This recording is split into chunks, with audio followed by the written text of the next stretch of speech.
What happens when the one man who tried to protect his neighbors gets punished with a $50,000 fine, only for the storm he warned about to destroy every home around him? The storm that drowned the neighborhood didn't start with thunder. It began with silence, the kind of silence you get when the air is heavy, when leaves press flat against the ground, and the sky hangs low like it's waiting to crack open. By the time the first drops hit the rooftops in Marietta, Georgia, most families were winding down for the evening.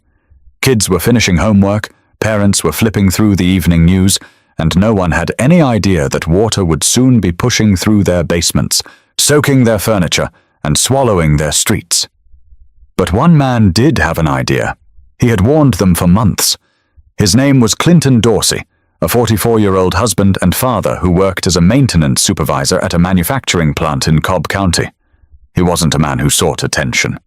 Most evenings, you'd find him tinkering in his garage, mowing his lawn, or sitting with his wife Denise on their back porch while their teenage son kicked a basketball down the driveway.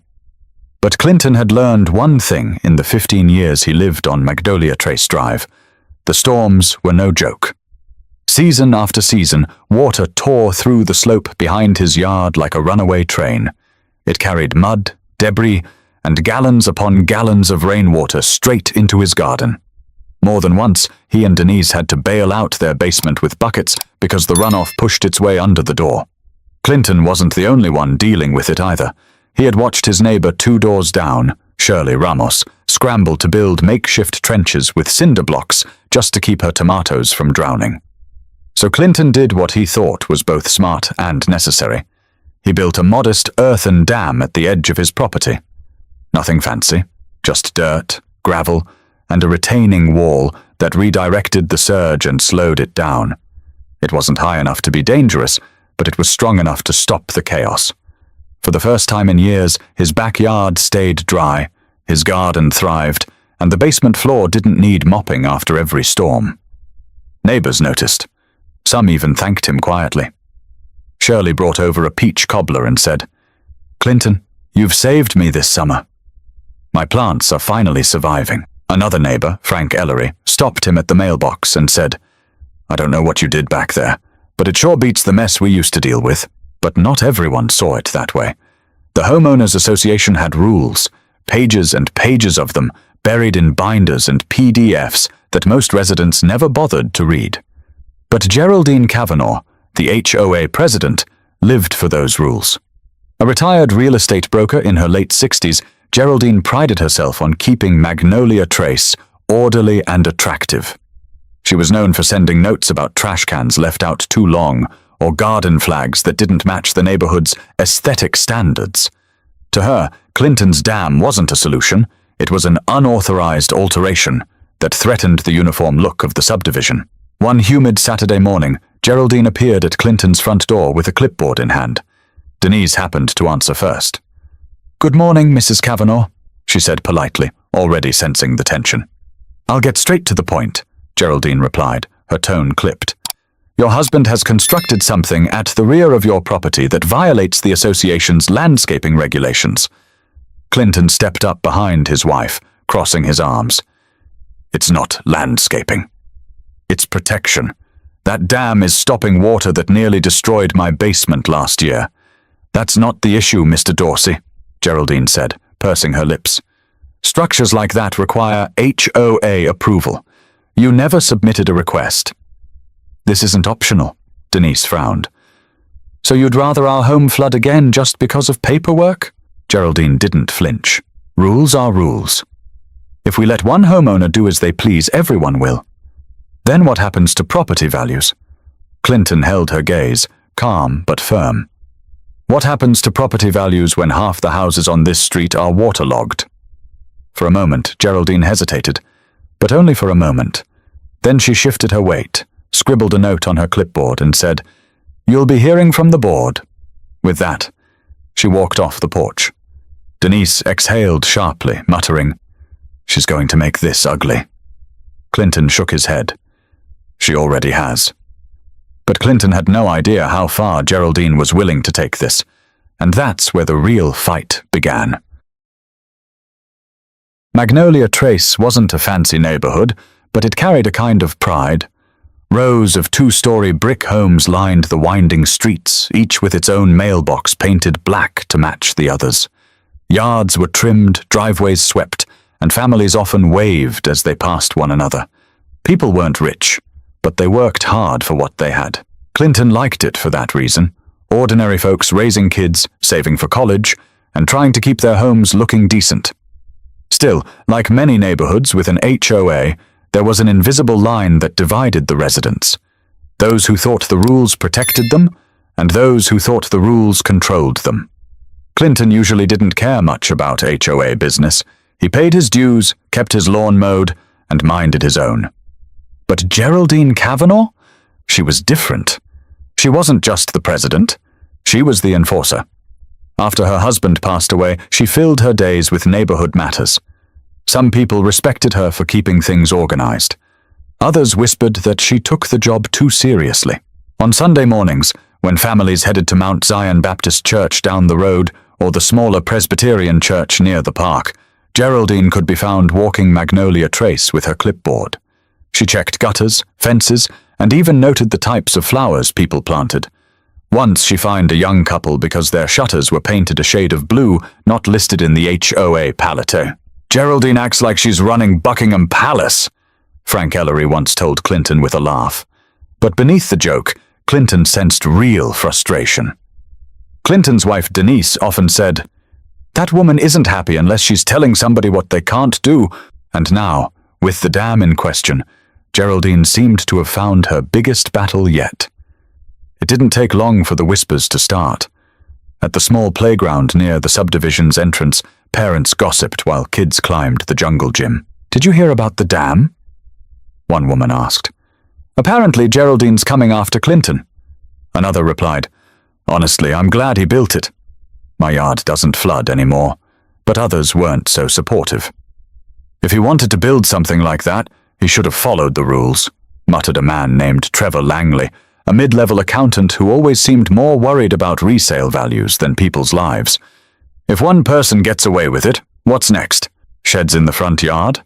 Clinton overheard comments like these whenever he walked the neighborhood.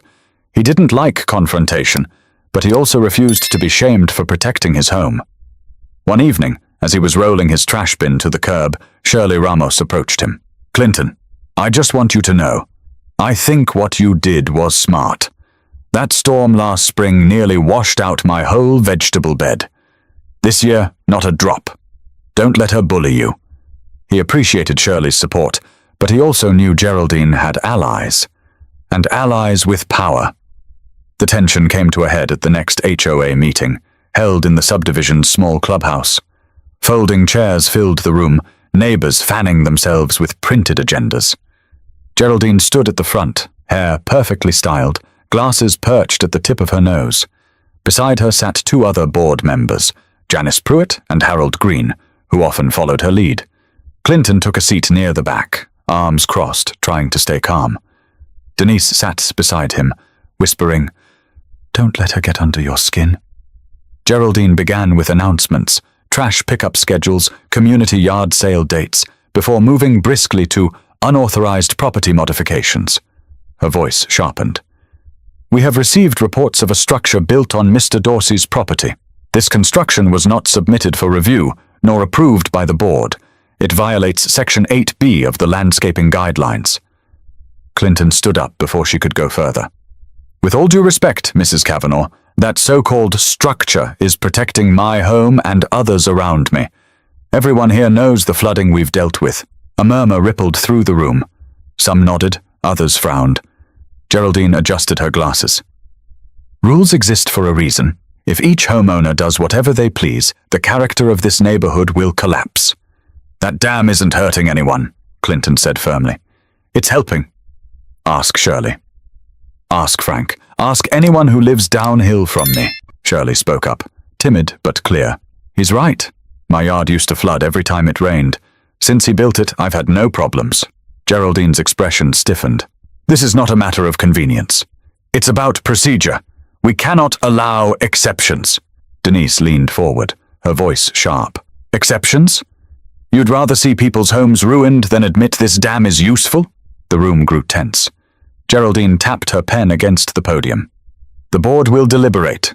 You will be notified in writing. Clinton sat back down, jaw tight.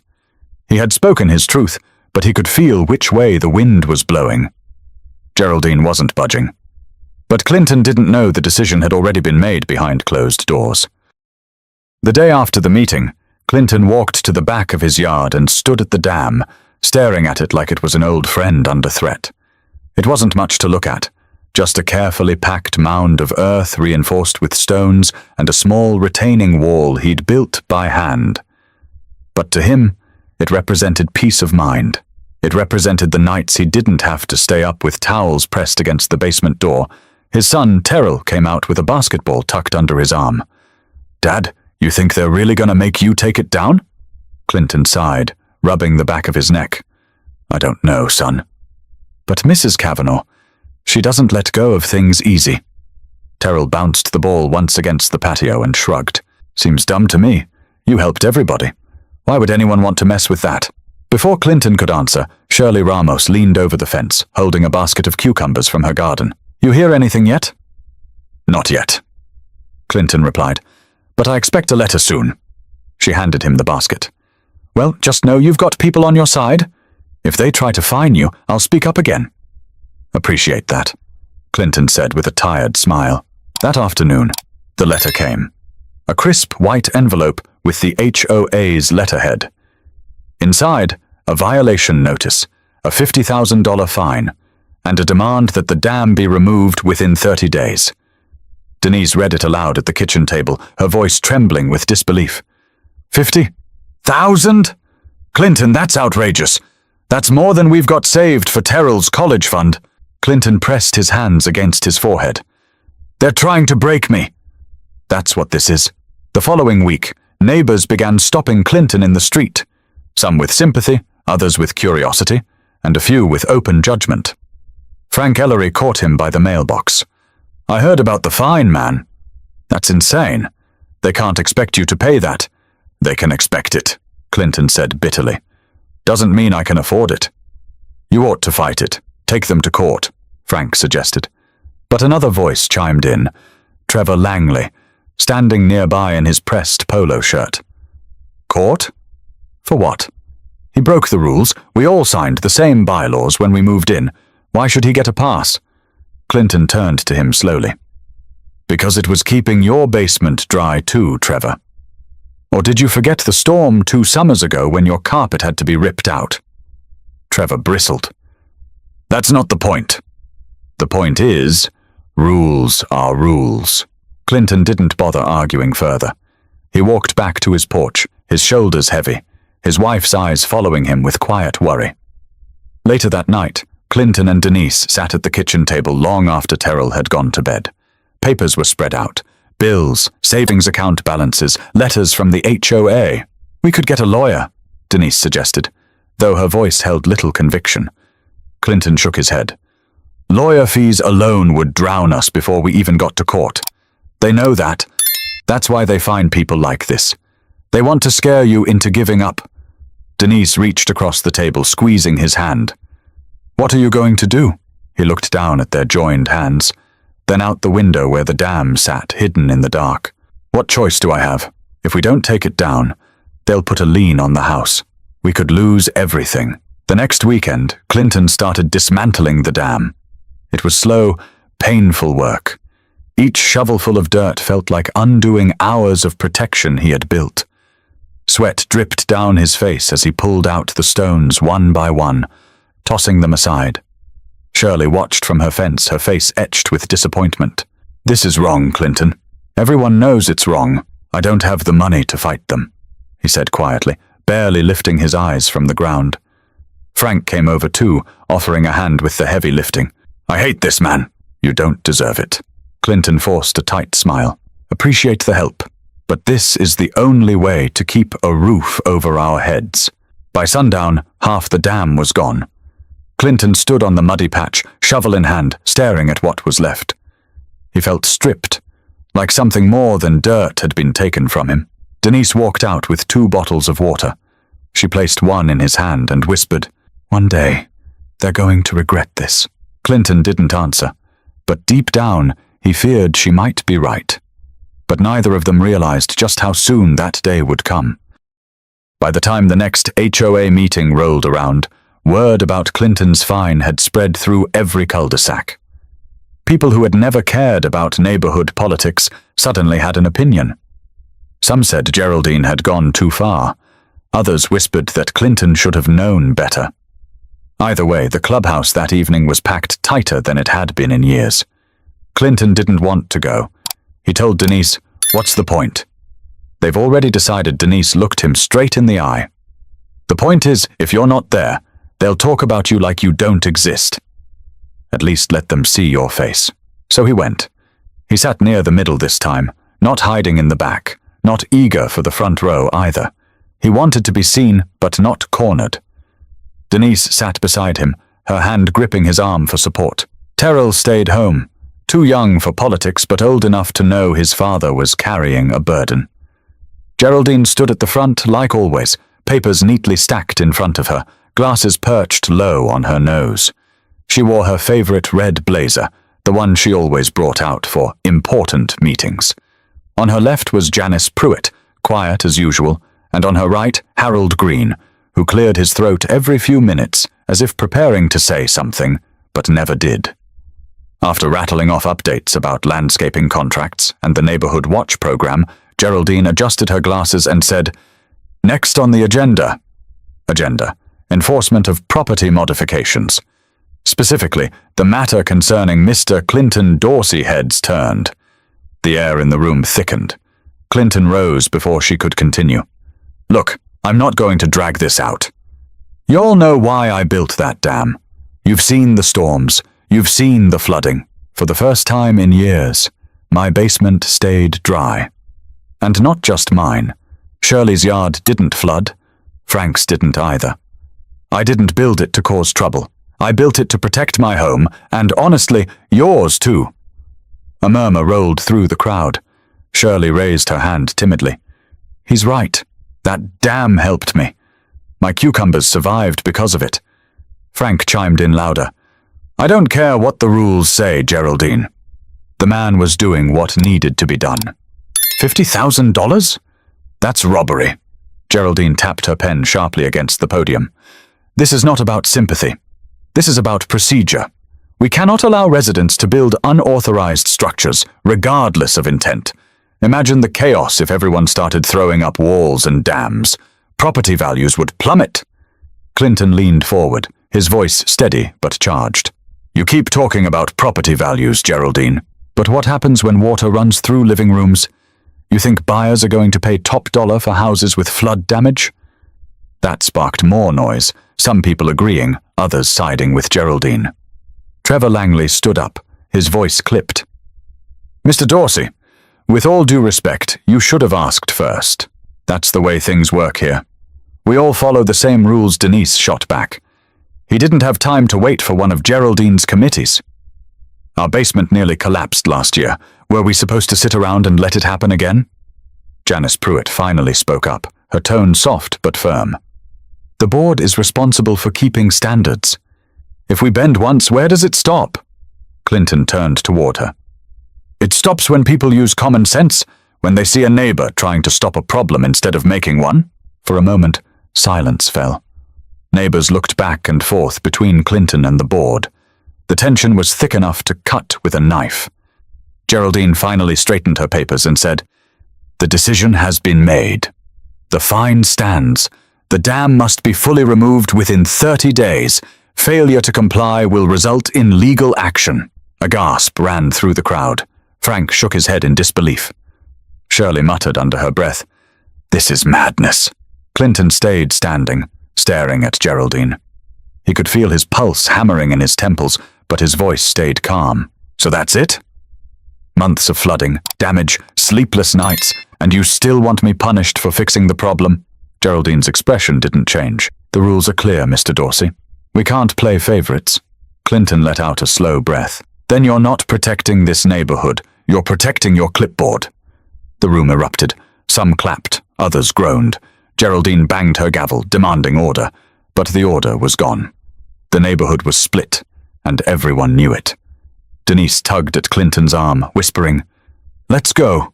You've said what you needed to." He walked out with her, the weight of $50,000 pressing on his back like a sack of stones. Neighbors called after him, some with support, some with judgment. But he didn't answer. As the door closed behind him, Frank muttered loudly enough for the board to hear, "One day you'll wish you had listened to him." But by then the storm clouds were already forming on the horizon. The letter stayed on the kitchen counter for days, its bold numbers staring back at the Dorseys like a taunt. $50,000. Clinton had read it enough times to memorize every line, the violation code, the payment instructions, the threat of legal action if he failed to comply. It wasn't just a fine. It was a message. Denise tried to stay calm for Terrell's sake, but late at night she would fold the letter and unfold it again, as if looking for some hidden loophole that wasn't there. "They can't possibly expect us to pay this," she whispered one night as they sat at the table, papers scattered around them. "They don't expect us to pay," Clinton said, rubbing his temples. "They expect us to bend." Terrell walked into the kitchen the next morning and saw the envelope lying open. "Dad, are we going to lose the house?" he asked quietly. Clinton looked at him for a long moment before answering. "No, not if I can help it. But it's going to be a fight." The fine became the talk of the subdivision. On Clinton's way to work, a neighbor he barely knew rolled down her window and said, "That's highway robbery. Don't let them push you around," but others like Trevor Langley made their stance clear. "You broke the rules, Clinton. If they let you slide, everyone else will start doing whatever they want." Clinton didn't bother responding. He just kept walking, his jaw set tight. At work, he had trouble focusing.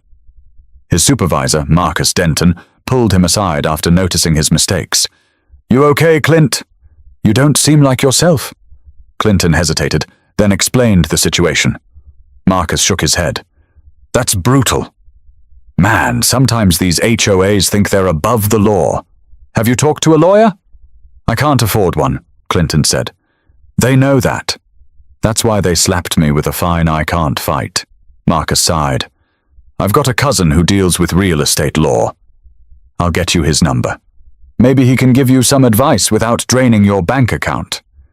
That night, Clinton called the lawyer. The consultation was short and blunt. "They've got you cornered," the lawyer said over the phone. "The bylaws are airtight. Unless you can prove discrimination or selective enforcement, your best option is to comply. If you resist, they'll pile on legal fees and you could lose the house." Clinton thanked him, though the words felt bitter on his tongue. He hung up the phone and sat in silence, staring at the dam through the kitchen window. Denise placed a hand on his shoulder. "So what now?" he exhaled slowly. "Now, I tear it down." The next weekend, Clinton began dismantling the dam in earnest. He spent hours with a shovel, pulling apart what had taken him months to build.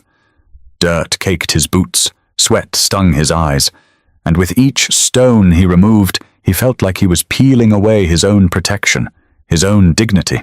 Neighbors stopped by. Some offered water, some offered sympathy. Shirley stood by her fence, arms crossed, tears in her eyes. "Clinton, this isn't right. You saved my garden, my whole yard. And this is how they repay you." He didn't answer. He couldn't. Frank showed up with work gloves and helped lift the heavier stones. "I'm telling you, man, Geraldine doesn't care about property values. She cares about control. She wanted to make an example out of you." Clinton paused, wiping sweat from his forehead. Well, she got what she wanted. By late afternoon, Terrell came outside, watching his father's shoulders slump with every shovelful. "Dad, I can help," he said, picking up a smaller shovel. Clinton shook his head. "No, son, go inside. This isn't work for you." But Terrell stayed, stubbornly digging alongside his father, even if his shovel barely made a dent. The sight of his son working beside him broke something in Clinton's chest. He wanted to protect his family from this fight, not drag them into it. Denise came out with water bottles, her voice soft but firm. "One day, she's going to regret this. All of them will." Clinton leaned on his shovel, breathing hard. He didn't respond, but in the pit of his stomach, he felt a storm brewing. Not in the sky, but in the neighborhood itself. But the real storm wasn't weeks away. It was closer than anyone realized. The dam was gone by the end of the month. What had once been a sturdy barrier was now just a muddy stretch of dirt and loose gravel, looking more like a scar than a yard improvement. Clinton stood there on the final evening, his shovel jammed into the ground, sweat clinging to his shirt. He had dismantled it stone by stone, layer by layer, until nothing remained of his effort. From the upstairs window, Denise watched her husband sink onto a lawn chair, silent and drained. She joined him outside with 2 cups of iced tea, setting one down on the small table. "It feels like they ripped something out of you," she said gently. Clinton sipped, staring into the backyard. "They did. Not just the dam. My pride, my right to protect my own home." Denise touched his arm. "You didn't lose your pride. You showed strength. You stood up for us, even when they tried to bury you." He gave a weak smile, but his eyes stayed on the muddy slope. He couldn't shake the feeling that he'd let his family down. The next morning, as Clinton walked to his truck for work, he noticed Geraldine strolling down the street with her clipboard. She stopped at his driveway, smiling thinly. "Good morning, Mr. Dorsey." "I see you complied. That's good. The board appreciates your cooperation." Clinton tightened his grip on his keys. "I didn't cooperate. I gave in." Geraldine's smile didn't falter. "Sometimes giving in is the responsible thing to do." He stepped closer, lowering his voice. "You think this is about responsibility?" "No, Geraldine. It's about control. You wanted to prove you could break me, and you did. But you didn't fix the problem. When the next storm hits, don't say I didn't warn you." Her eyes narrowed slightly, but she said nothing. She just scribbled something on her clipboard and walked away. That night, Clinton sat at the dinner table with Denise and Terrell, the mood heavy. Terrell finally broke the silence. "Dad, why do we even live here if people treat us like this?" Denise shot her son a look, but Clinton answered calmly, "Because it's our home, because we built a life here, and because walking away now would mean they won." Terrell frowned. "Feels like they already did." Clinton sighed. "Maybe, but storms don't care about HOA rules. Nature has its own way of proving people wrong." The days turned into weeks. Summer heat gave way to the thick humidity of late August. With the dam gone, Clinton felt a gnawing anxiety every time dark clouds gathered. He walked his property line daily, checking the slope, watching for signs of erosion. Without the barrier, the ground seemed more fragile, more vulnerable. One Saturday, Frank stopped by, leaning against the fence. "I've been keeping an eye on the weather. They're saying we might get a nasty system this week. Could be one of those slow movers." Clinton nodded grimly. "Yeah, I've seen the forecast. All I can do now is pray it doesn't dump too much on us." Shirley joined them, holding a watering can. "This neighborhood's not ready. Without that dam, water's going to pour straight through here. Everyone knows it." Clinton wiped his brow. "Everyone except the board." Later that evening, Denise found him pacing the kitchen. "Clinton, you can't live like this, waiting for rain like it's a death sentence." "I'm not waiting for it," he said. "I'm expecting it." The storm came sooner than expected. On a Wednesday afternoon, the sky turned a sickly grey. By evening, rain hammered rooftops and gutters overflowed. The streets glistened under the downpour, water rushing toward the low-lying yards. Clinton stood at the back window, arms folded, watching the slope. Denise came up behind him. "It's happening, isn't it?" "Yeah," he muttered. "And it's just the beginning." The next morning, puddles dotted the neighborhood. Lawns were soggy, driveways slick with runoff. Kids splashed their way to the bus stop. But the forecast promised more rain. 2, maybe 3 more days of it. Clinton's stomach twisted with dread as he drove to work. By the third night, the sound of rain was no longer soothing. It was suffocating. The ground was saturated, unable to hold another drop. Clinton checked the backyard at midnight, his flashlight beam catching streams of water sliding downhill, gathering speed. He whispered to himself, "This is it. This is the breaking point." But what Clinton feared most wasn't just the water in his yard. It was the water rushing toward every home that had trusted Geraldine's rules over his warnings. By Thursday, the rain had become relentless. Sheets of water lashed against windows, branches whipped in the wind, and the air smelled thick with mud and ozone. Magnolia Trace, usually so tidy and orderly, looked like it was unraveling. Mailboxes leaned under the weight of soaking soil, trash bins tipped in driveways, and gutters choked with leaves overflowed like small waterfalls. Clinton stood at his sliding back door, staring at the slope where the dam once stood. Water rushed downhill in fast, narrow streams, cutting grooves into the earth. It looked harmless at first, but Clinton knew better. Every inch of rain added weight and speed, every rivulet joined another, and soon those streams would be torrents. Denise came up behind him, clutching her robe tightly. "How bad is it?" He didn't look away. "Bad. And it's only the first night."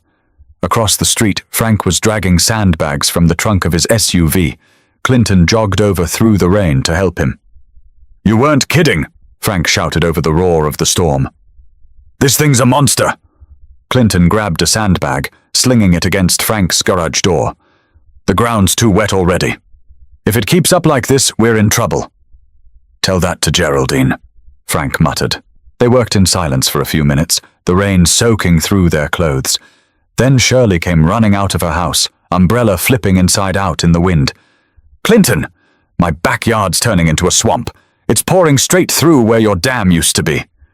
Clinton followed her to the fence line. Water gushed into her yard, pooling around her garden beds, drowning the cucumbers she had proudly shown him just weeks before. Her face was pale, her voice frantic. "It's never been this bad this fast." "Because the dam's gone," Clinton said grimly. By Friday morning, the storm had turned violent. Thunder cracked so loud it rattled window panes, and the streets looked more like shallow rivers. Parents rushed kids into cars for school, feet splashing through ankle-deep water. Some gave up entirely, keeping their children home. Denise stood at the front window, her phone buzzing with weather alerts. "They're saying flash flood warnings are in effect through tonight." Terrell looked up from the couch. "Does that mean we should leave?" Clinton shook his head. "We'll be safer here. But we've got to be ready. Get the towels, the buckets, anything we can use if water comes in." The hours dragged. By evening, the rain had turned fierce again, hammering the rooftops like fists. Clinton walked the neighborhood with Frank, both carrying flashlights. Water rushed through storm drains so violently the grates rattled. Yards were flooded, gardens drowned, and small streams of water began seeping under garage doors. At Shirley's house, Clinton found her standing in rubber boots, her kitchen floor already wet. She looked at him with wide, panicked eyes. "It's coming in." "I can't stop it." He helped her move furniture onto chairs, but the water kept rising, inch by inch. Shirley pressed a trembling hand to her mouth. "This never happened when the dam was here." Clinton wanted to say, "I told you so," but instead he laid a hand on her shoulder. "Just keep calm. We'll get through tonight." Back at his own house, Denise had towels stacked along the back door and buckets ready. Terrell had a flashlight in hand, his eyes darting between the windows. The house groaned under the weight of the storm, the sound of water slapping the siding unending.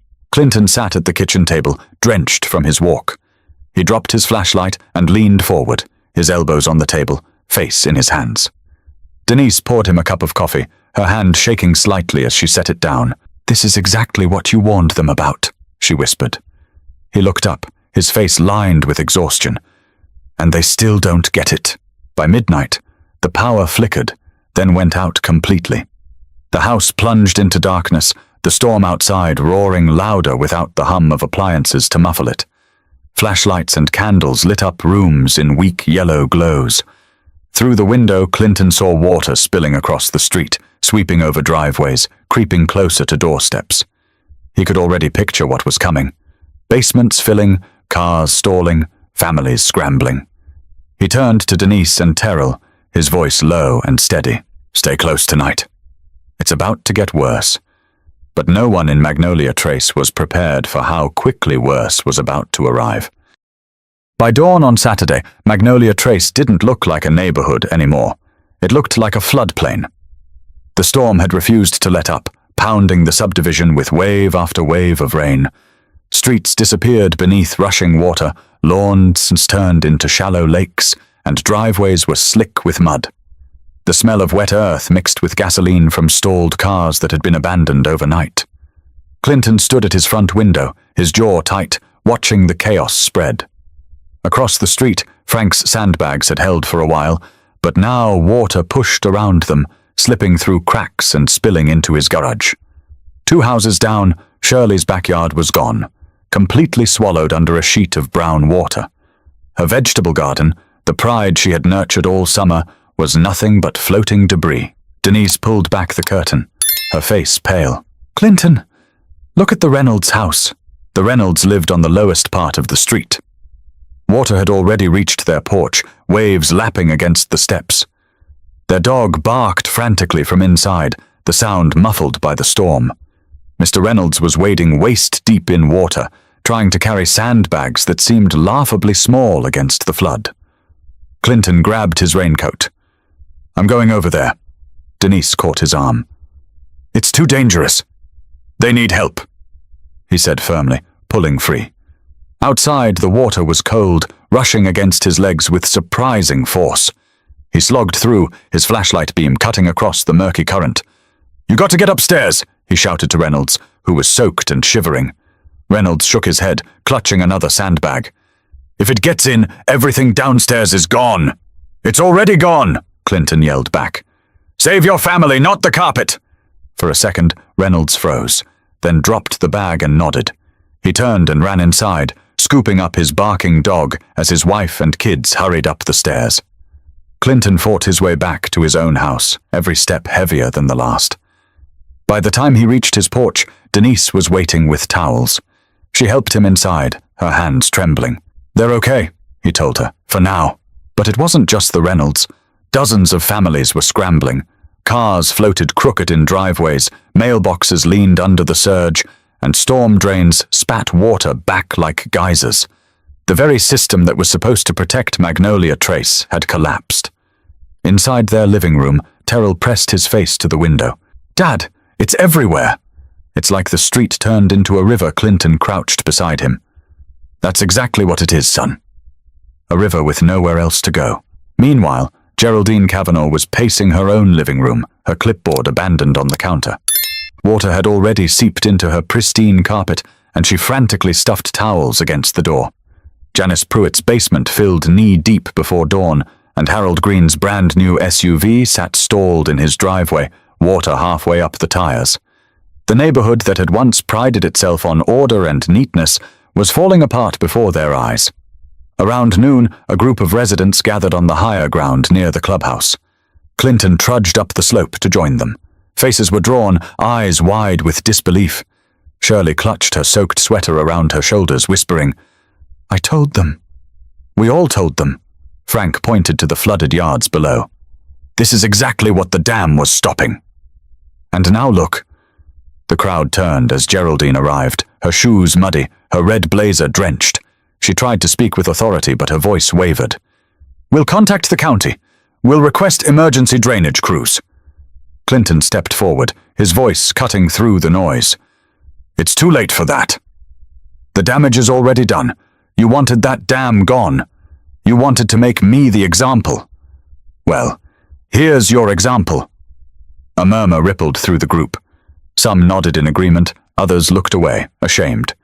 Geraldine opened her mouth but found no words.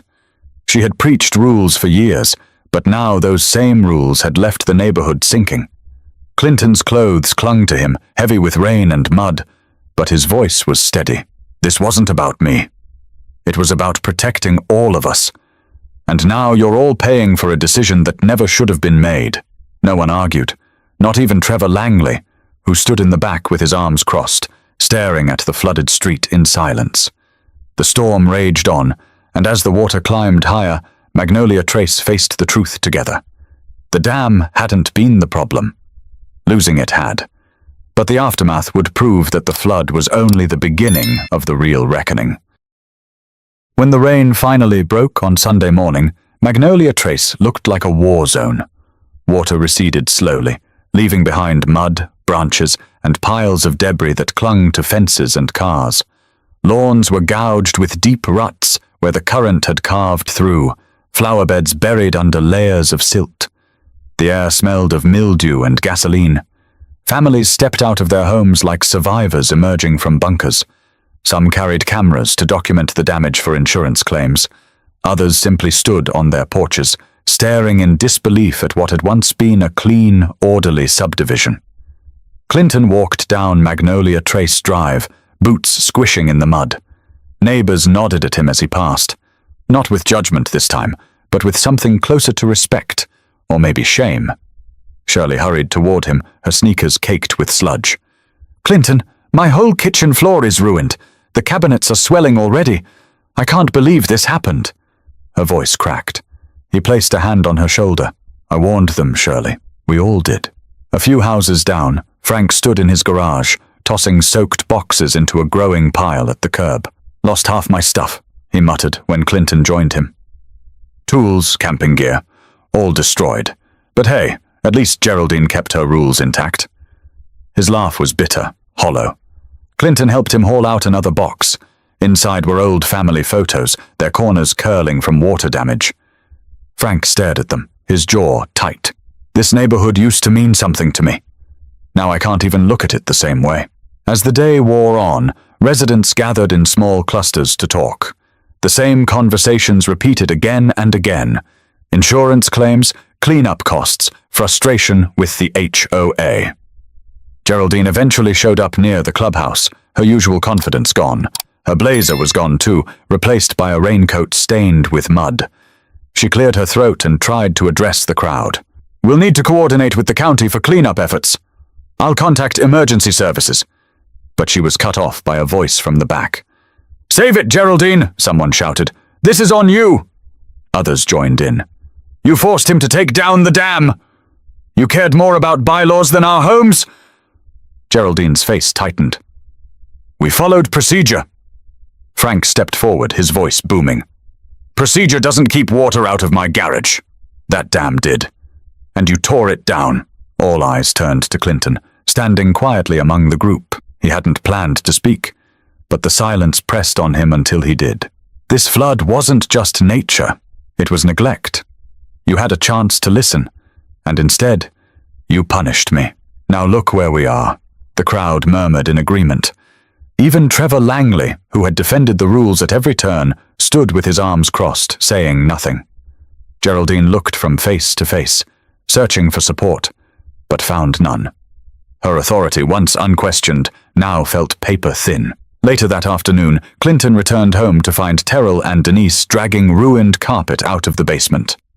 Denise wiped her forehead, streaking it with dirt. "The water got about 6 inches high.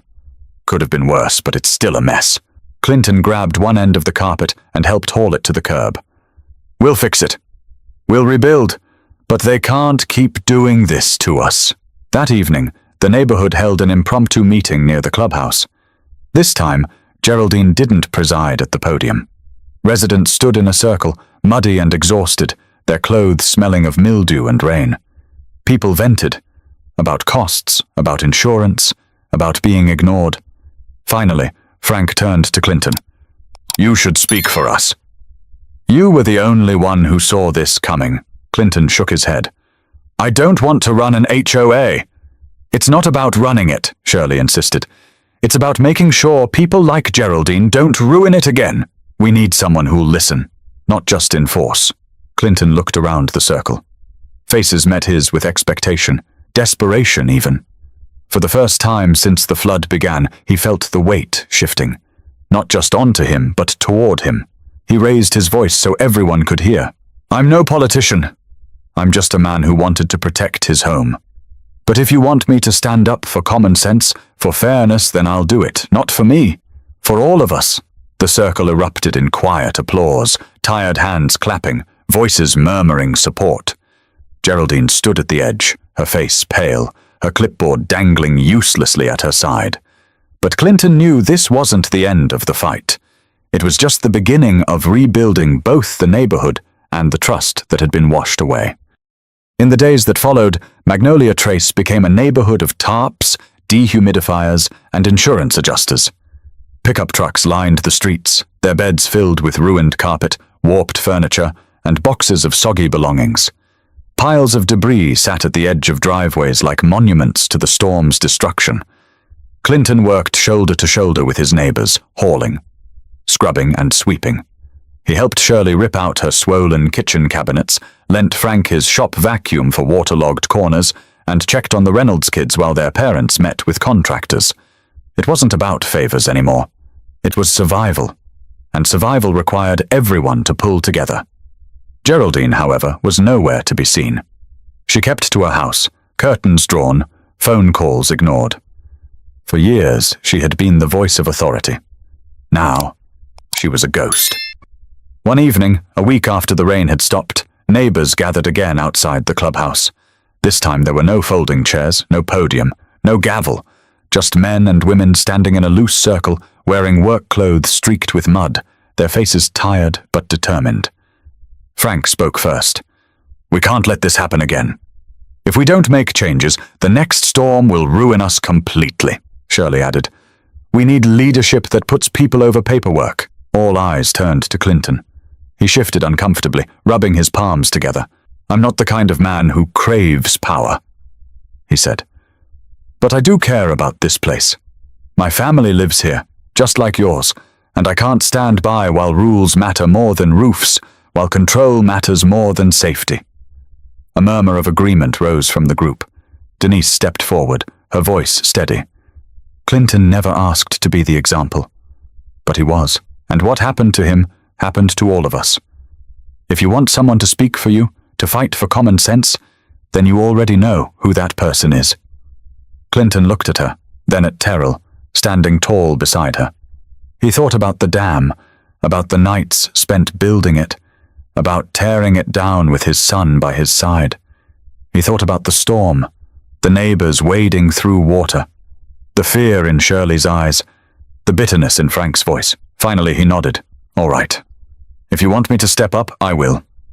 Not as president, not as some dictator with a clipboard, but as a neighbor who knows what it feels like to be ignored. If we do this, we do it together." Applause broke out, not loud or celebratory, but steady and heartfelt, the kind that carried weight. Even Trevor Langley, who had argued against him from the start, clapped with a reluctant smile. As the crowd dispersed, Geraldine appeared at the edge, her blazer wrinkled, her hair disheveled. She tried to speak, but her voice cracked. "I only did what I thought was best for the neighborhood." Clinton turned to her, his tone firm but not cruel. "What's best for a neighborhood isn't always in a binder, Geraldine. Sometimes it's in the people who live there, who know the ground, who feel the rain when it comes down. You forgot that. And we all paid the price." She lowered her gaze, and for the first time, she had no answer. Weeks later, cleanup was still ongoing, but something had changed. Neighbors who once kept to themselves now borrowed each other's tools, shared meals, and traded stories of repairs. The flood had stripped away the neat facade of Magnolia Trace, but in its place, it revealed a community bound by hardship. Clinton often walked the slope where his dam once stood. He didn't rebuild it, at least not yet. Instead, he worked with his neighbors to push for county engineers to improve drainage, this time with full community support. When the petitions were drafted, every resident signed, even Geraldine. One evening, standing on his porch, Clinton looked out over the street. Kids played basketball in the wet driveways. Adults chatted with rakes and shovels in hand. Denise slipped her arm around his waist. "You feel it too, don't you?" she asked softly. He nodded. "Yeah. It's different now." Stronger Terrell joined them, dribbling his basketball. "So, you think we'll be ready when the next storm comes?" Clinton smiled faintly. "We'll be ready. Because this time, we're not fighting each other. We're fighting together."